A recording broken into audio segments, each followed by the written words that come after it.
Thomas ചേട്ടനോട് ഇഷ്ടമില്ലാഞ്ഞിട്ടല്ല. നമ്മൾ രണ്ടുപേരും രണ്ട് ജാതിക്കാരല്ലേ സുഹേ? നമ്മൾ രണ്ടുപേരും ഈ ആശുപത്രി പണിക്കാരല്ലയോ?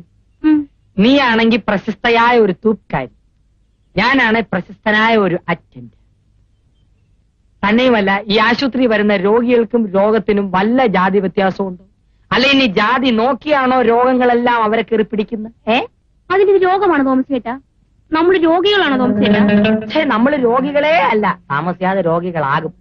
എന്റെ സുഭാഷിണി, വൈദ്യശാസ്ത്രത്തിന് പോലും പിടികിട്ടാത്തൊരു രോഗമല്ലയോ നമ്മളുടെ പ്രേമാകുല ഫിലാഡൽഫിയ. എന്തോന്നാ? അതിനെപ്പറ്റി എനിക്കും വലിയ വിവരമില്ല. ഇതിനൊരൊറ്റ നിവാരണ മാർഗമേ ഉള്ളൂ, പിടിക്കുന്നതിനെയും കൊണ്ടുപോവുക.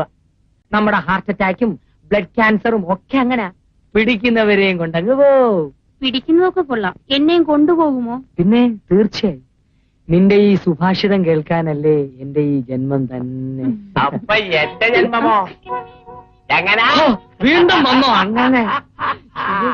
ഇതേ, എനിക്ക് സുഭാഷിതം ഒന്നും കേൾക്കണ്ട. തൽക്കാലം ഒരു ബെറ്റ് വന്നു. എന്റെ പൊന്ന് രാഘവൻ ചേട്ടാ, ഈ വിവരം പുറത്ത് ആരോടും പറയല്ലേ. ഞാൻ ഡോക്ടറോട് പറഞ്ഞ് രാഘവൻ ചേട്ടന് 1 അല്ല 10 ബെഡ് ഞാൻ ശരിയാക്കി തരാം. വാക്കാണല്ലോ? ആ വാക്കാണ്. ഓ അപ്പൊ ഞാൻ പോട്ടോ? സുഭാഷിണി,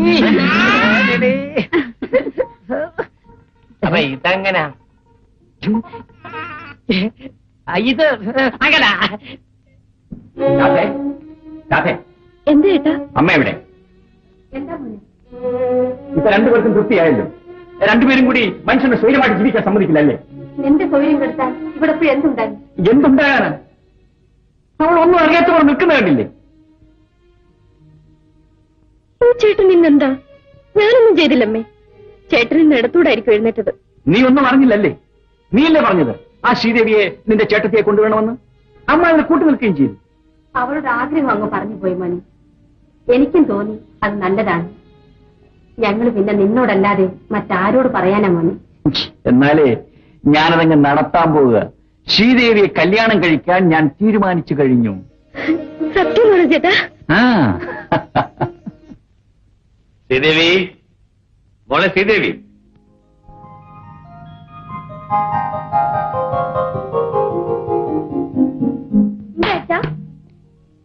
മോളെ, നിന്റെ പേരെന്ത്? എന്റെ അച്ഛനും അമ്മയുമായ ഈ അച്ഛൻ വിളിക്കുന്നത് ഗീതമോളെ എന്ന്. മനസ്സിലായോ? ഞാൻ വിളിച്ചത് ആ പേരല്ല. എനിക്ക് നിന്നേക്കാൾ അനുസരണയുള്ള വേറെ മോളുണ്ട്, അവളെ വിളിച്ചു. എനിക്കും ഉണ്ട് അനുസരണ കേട്ടോ. ആരാ ചെയ്ത്? ആരാ ചെയ്ത്? ഇതാണ് നിന്റെ ചേച്ചിയെ വിവാഹം കഴിക്കാൻ പോകുന്ന മിസ്റ്റർ മോഹൻദാസ്. എന്താ, നിനക്ക് ഇഷ്ടമായോ? ഓ, എനിക്കിഷ്ടമായിട്ട് എന്താ? ചേച്ചിയല്ലേ പിടിക്കേണ്ടത്. അതാ ചേച്ചി വരും. അച്ഛൻ തന്നെ ചോദിച്ചു. അച്ഛനെ വിളിച്ചു. വിളിച്ചു മോളെ. മോളി ഫോട്ടോ ഉണ്ടോ?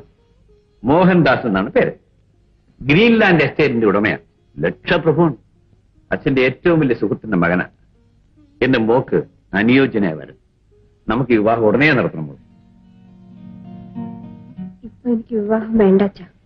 എനിക്കറിയാം മോളെ, നീ ഇവിടുന്ന് പോയി കഴിഞ്ഞാൽ അച്ഛനെല്ലാം നഷ്ടപ്പെടുകയാണ്.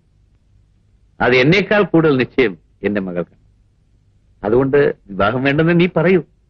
പക്ഷേ പ്രായമായ ഒരു മകളെ അനുയോജ്യനായ ഭർത്താവിന്റെ കൂടെ വിവാഹം ചെയ്യിച്ച് അയക്കേണ്ട കടമ അച്ഛനുള്ളതാണ്. എന്റെ വിവാഹത്തിന്റെ കാര്യമല്ലേ? അച്ഛൻ എന്നോടുകൂടി ഒന്ന് ആലോചിക്കാമായിരുന്നു. നമ്മൾ ഇതുവരെ അങ്ങനെയൊന്നും ആയിരുന്നില്ലല്ലോ. അച്ഛനോട് ഞാനിത് എങ്ങനെ പറയും? അമ്മയുണ്ടായിരുന്നെങ്കിൽ എനിക്ക് എല്ലാ കാര്യങ്ങളും തുറന്നു പറയാമായിരുന്നു.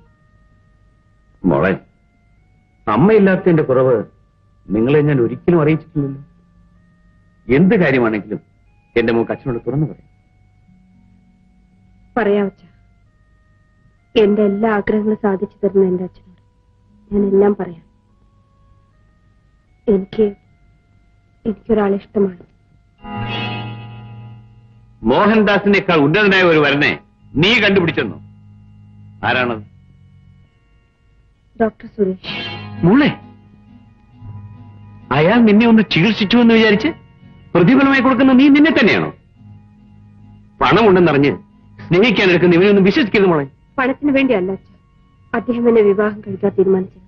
അതൊക്കെ നിന്റെ തോന്നലാണ് മോളെ. അല്ലെങ്കിൽ ഞാനെന്താ നിന്നെ വെറുതെ കുറ്റപ്പെടുത്തുന്നത്? എല്ലാത്തിനും കാരണക്കാൻ അവൻ ഒറ്റയൊരുത്തനാ. അവൻ ഡോക്ടറാണ് പോലും, ഡോക്ടർ. ഒരു പൈസയ്ക്ക് പോലും ഗതിയില്ലാത്തവൻ. എല്ലാവരിലും വലിയവനായ എന്റെ അച്ഛൻ എന്താണ് സമനില വിട്ട് സംസാരിക്കുന്നത്? എന്റെ ഭർത്താവാകാൻ ഡോക്ടർ സുരേഷ് യോഗ്യനാണ് അച്ഛൻ. അച്ഛൻ അദ്ദേഹത്തെ നിന്ദിക്കരുത്. മോളെ ശ്രീദേവി, ഇതൊരു നിസ്സാര കാര്യമല്ല. ആയുഷ്കാലം മുഴുവൻ നിലനിൽക്കേണ്ട ബന്ധമാണ്. നല്ലതുപോലെ ആലോചിച്ച് തീരുമാനമെടുക്കണം. എല്ലാം ആലോചിച്ച് കഴിഞ്ഞതാണ്. അദ്ദേഹത്തെ ആദ്യമായി കണ്ട നിമിഷം തന്നെ ഞാൻ മനസ്സാ സ്വീകരിച്ചതാണ്. എനിക്ക് മനസാക്ഷി വഞ്ചിച്ച് ജീവിക്കാൻ പ്രയാസമാണ് അച്ഛ.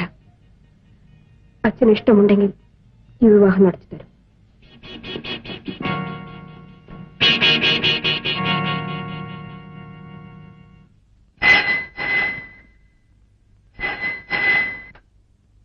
ഹലോ, അതെ, ആരാണ് സംസാരിക്കുന്നത്? ഉണ്ട്, ചേട്ടനെ വിളിക്കാം. ചേട്ടാ, മുല്ലശ്ശേരിന്ന് ശ്രീദേവി ചേച്ചിയുടെ അച്ഛൻ വിളിക്കുന്നു. ഹലോ, ഞാൻ ഡോക്ടർ സുരേഷാണ് സംസാരിക്കുന്നത്. ഞാൻ വൈകുന്നേരം 6 മണിക്ക് വരാം. ശരി, എന്നാൽ കാലത്ത് 10 മണിക്ക് തന്നെ വന്നേക്കാം. റൈറ്റ്. എന്തിനാ ചേട്ടാ വിളിച്ചത്? ഏതോ ഒരു അത്യാവശ്യ കാര്യം അദ്ദേഹത്തിന് സംസാരിക്കാനുണ്ടെന്ന്. എന്താ മോനെ എത്ര അത്യാവശ്യം? അമ്മേ, എനിക്കറിയാം. ഞാൻ പറയട്ടെ? എന്താ? ചേട്ടന്റെ കല്യാണ കാര്യം. ശരിയാണോ മോനെ? ഇതെങ്കിലും നടക്കുമോ? ഇവക്ക് വേറെ ജോലിയില്ല, കാര്യമൊന്നും പറഞ്ഞില്ല. നാളെ ചേട്ടനെ ഞാൻ ഡ്രസ് ചെയ്യിച്ചോളാം. നല്ല സിംപിളനായിട്ട് വേണം പോകാൻ. എല്ലാരും കൂടി എന്നെ ഒരു കാഴ്ച വസ്തുവാക്കുമെന്ന് തോന്നുന്നല്ലോ.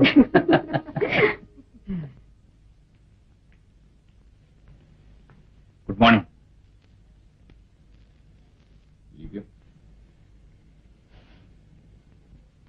കുടിക്കാൻ ചായയോ കാപ്പിയോ കൂൾ ഡ്രിങ്ക്സോ? Thank you. എന്തോ അത്യാവശ്യ കാര്യം അറിയിക്കാനുണ്ടെന്ന് പറഞ്ഞല്ലോ. നിങ്ങൾ മരിച്ചുപോയ സ്കൂൾ മാസ്റ്റർ വാസുദേവന്റെ മകനല്ലേ? അതെ. ക്ഷയരോഗം പിടിപെട്ട് ചികിത്സിക്കാൻ പണമില്ലാതെയല്ലേ അച്ഛൻ മരിച്ചത്? അതെ. അമ്മ കടം വാങ്ങിയും തറവാട് വിറ്റും നിങ്ങളെ ഒരു ഡോക്ടറാക്കി. അതെ. ഇപ്പൊ ഇതൊക്കെ ഞാൻ അന്വേഷിച്ചറിഞ്ഞ കാര്യങ്ങൾ സത്യമാണോ എന്നറിയാനാണ്. മുടന്തിയായ ഒരു സഹോദരിയെ വിവാഹം കഴിച്ചിട്ടുമില്ല. ഇല്ല. നിങ്ങൾക്ക് കിട്ടുന്ന ശമ്പളം കൊണ്ട് ഒരു കുടുംബം പുലർത്താൻ തന്നെ ബുദ്ധിമുട്ടല്ലേ? ഒരു പരിധിവരെ എന്നെപ്പോലുള്ളവർ അത് അനുഭവിക്കാൻ ബാധ്യസ്ഥരാണ്. അപ്പോൾ നിങ്ങൾക്ക് ആവശ്യം പണമാണല്ലേ? മിസ്റ്റർ സുരേഷ്, എന്റെ മകളെ വിവാഹം കഴിച്ചാൽ ലക്ഷക്കണക്കിന് പണം കിട്ടുമെന്ന് പ്രതീക്ഷിച്ചല്ലേ നിങ്ങൾ അവളെ വശീകരിച്ചത്? ഇതാ, നിങ്ങൾക്ക് ആവശ്യമുള്ള പണം എടുത്തോളൂ. എനിക്ക് എന്റെ മകളെ വിട്ടു തരൂ. ശ്രീദേവിക്ക് പകരം പണം തന്നയക്കാനാണോ നിങ്ങൾ എന്നെ ക്ഷണിച്ചു വരുത്തിയത്? ഇതില്ലാതെ ശ്രീദേവി ഞാൻ കൊണ്ടുപോയാലും എന്റെ കൂടെ സുഖമായി തന്നെ ചെയ്യും. ഈ ബംഗ്ലാവിൽ ഒരു റാണിയെ പോലെ ജീവിക്കുന്ന അവൾ നിങ്ങളുടെ വീട്ടിൽ വന്ന് സുഖമായി ജീവിക്കും പോലും. നിങ്ങൾ അവളെ വിവാഹം കഴിച്ച് ആയുഷ്കാലം മുഴുവൻ അവൾ കഷ്ടപ്പെടുന്നത് ഞാൻ കാണണമല്ലേ? തീരുമാനമെടുക്കുന്നതിന് മുമ്പ് തന്നെ അവൾ അനുഭവിക്കേണ്ടി വരുന്ന സുഖദുഃഖങ്ങളെക്കുറിച്ച് ഞാൻ ബോധ്യപ്പെടുത്തിയിട്ടുണ്ട്. അപ്പോൾ നിങ്ങളുടെ തീരുമാനത്തിന് മാറ്റമില്ലെന്ന്? മിസ്റ്റർ സുരേഷ്, മകളുടെ രക്ഷയ്ക്ക് വേണ്ടി മനസ്സ് നൊന്ത് കഴിയുന്ന ഒരു അച്ഛനോടാണ് നിങ്ങൾ സംസാരിക്കുന്നത്. ഒരിക്കൽ എന്നെ പോലെ നിങ്ങൾ ഒരു അച്ഛനായിത്തീരും. അന്ന് ശ്രീദേവിയെ പോലെ മകൾ നിങ്ങൾക്കുണ്ടെങ്കിൽ ഏതെങ്കിലും ഒരുത്തിന്റെ പ്രേമ ചാബല്യങ്ങൾക്ക് വശമതനായി അവളെ നിങ്ങൾ ബലിയാടാക്കുമോ സുരേഷ്? നിലത്തുപോലും വെക്കാതെ പൊന്നുപോലെ വളർത്തിയ എന്റെ മകളെ കണ്ണീര് കുടിക്കാൻ ഞാൻ അനുവദിക്കില്ല സുരേഷ്, അനുവദിക്കില്ല. ഞാൻ അപേക്ഷിക്കുകയാണ് സുരേഷ്, ദയവ് ചെയ്ത് എന്നെയും എന്റെ മകളെയും രക്ഷിക്കൂ പ്ലീസ്.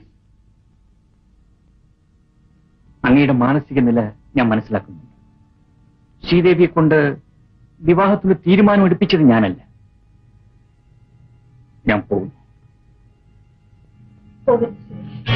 ശ്രീദേവി